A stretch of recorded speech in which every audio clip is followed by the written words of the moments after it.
Hey guys, how's it going? So in today's video, this is going to be a little different. This is actually not going to be about anything related to software development or just coding in general. Um, what I aim to do with this channel is just like talk about different things, different topics. So one of the topics today I want to touch on is the supernatural.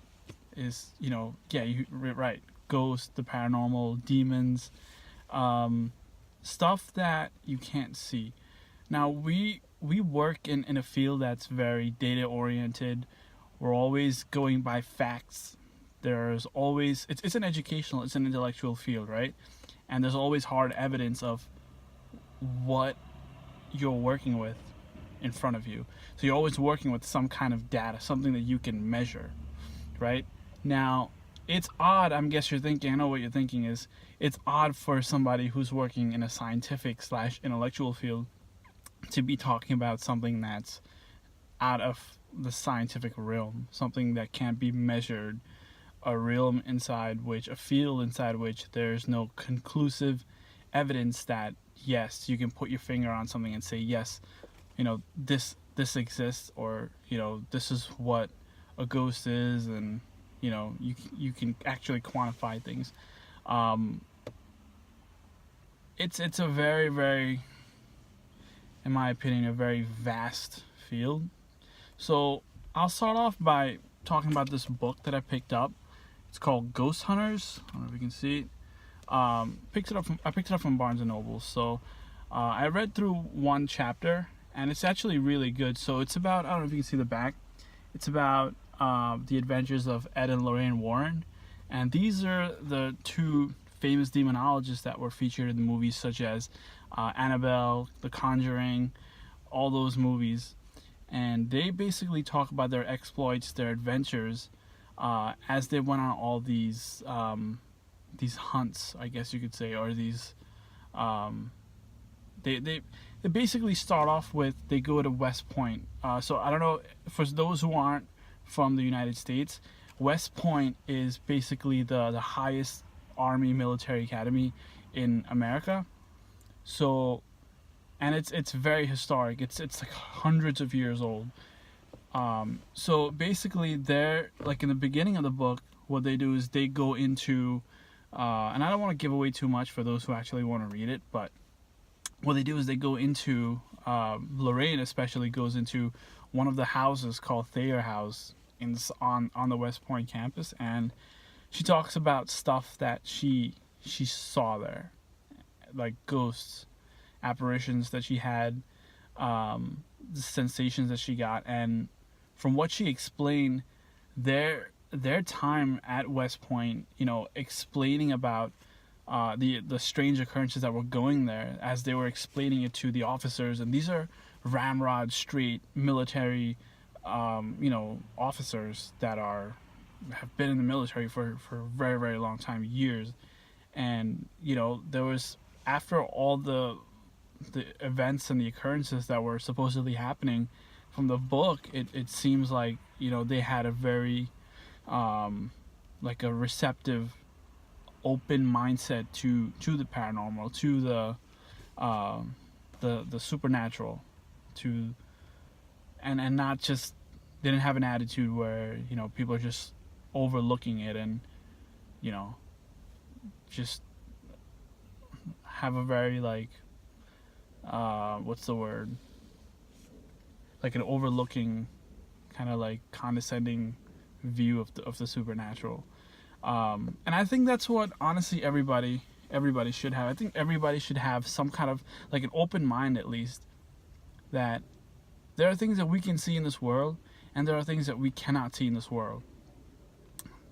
There are energies, that are forces that are at work that you and me, with our human eyes, can't see. We can't quantify, we can't measure. There are only gifted people who can tune into those frequencies, tune into those vibes, and be receptive enough. And a lot of those people, to be honest, they start off being skeptics themselves. A lot of these people who are gifted, For example, John Edward, the famous medium John Edward. I've read up on his story. He was a skeptic before he became such a staunch believer. Excuse me. He was a skeptic himself. So it's not abnormal. It's normal to be a skeptic because honestly, like for like an average person, if you can't see something, if you don't have evidence of something existing, then why would you believe it? But all I'm saying is that there's more to life than what you can see. We as human beings are given 5 senses, right? Sight, smell, odor, audible, whatever the 5 senses are. I know we have 5 senses. And you might have heard of the sixth sense. The sixth sense meaning the ability to be like clairvoyant, right? The ability to foresee events before they happen, like have premonitions, be gifted, be a medium in a certain way where you can either see apparitions, you can see spirits, entities, ghosts, poltergeists, demons, whatever they are. There are more senses, there are more dimensions, there are more realms than you and me can see. We just live in this realm, and I feel part of being a human being is to explore more than what you can see, explore more than what's in front of you, more than you can feel.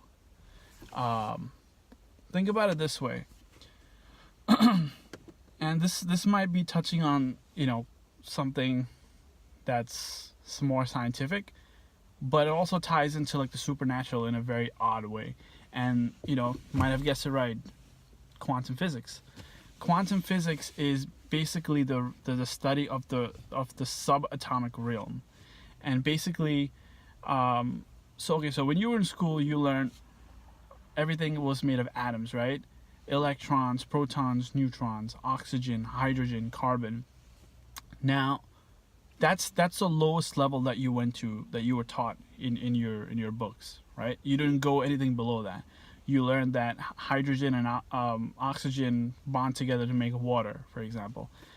But have you ever thought, like, what is inside one atom? Inside one electron or proton, or inside one oxygen? What are those atoms made of? What is it made of? Once you can only go, with our microscopes, we can only see so far. But once you go even further down into the structure of the atom, it's a whole new world. It's a whole new dimension. All the laws of physics that we know don't exist at that point. For example, I believe there's a theory where electrons, basically particles of energy, can basically teleport on a subatomic level, teleport from one part to another. And this is all on the quantum level, the subatomic level. So you can just keep going, in, like zooming in and in and in and in, like where's the end? There is no end. So my point is, all matter is made of energy. Everything is made of energy, and quantum physics proposes exactly that all matter is made up of energy.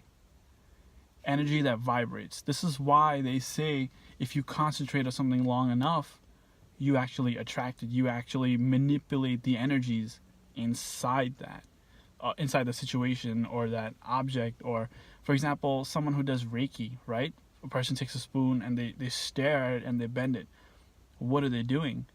What they're doing is they're concentrating all their energy on that spoon, manipulating the energy, the actual physical energy inside that spoon, and bending it just by looking at it, because they're focusing so much on the energy inside the particles of that spoon. Are you getting it? Basically everything is energy. And if you want to, read more about this, just go to YouTube, type in quantum physics. There are tons of videos that you can watch. And trust me, you will be interested. But yeah, I'll keep you guys updated on this book. It's really not. It's a very interesting read, and they cover all their cases: Conjuring, Annabelle, The Haunting in Connecticut, all the otherworldly phenomena, and supposedly there are more books of the same series. So they're all down here, but you know, yeah, awesome book, and more than awesome, it's just interesting. But the reason I showed this book is I wanted it to tie into the topic that I was speaking about today. But yeah, let me know, share your thoughts, comment below, subscribe, and see you guys next time. Maybe I'll make more videos. Maybe I'll make a part 2 of this video. Bye.